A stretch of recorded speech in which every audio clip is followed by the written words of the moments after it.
Спорт ретінде мәнерлеп сырғанау ресми түрде 1871 жылы мойындалып, алғашқы жарыс 1882 жылы Вена қаласында ұйымдастырылды.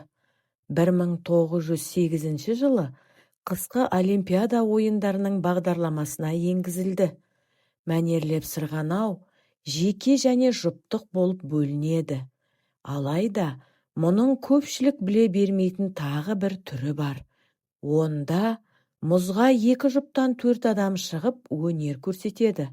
Мұндай жарыстар көбіне ақш пен Канадада ғана өтеді.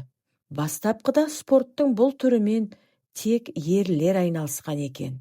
1891 жылы Гамбургте тарихтағы ең бірінші Еуропа чемпионаты түндігін түреді. Онда жеңіс неміс Оскар Уликтің еншісінде кетсе, 1896 жылы Санкт-Петербургда ұйымдастырылған тұңғыш әлем чемпионатында тағы бір неміс спортшысы Гильберт Фукс жеңіс тұғырына көтерілді.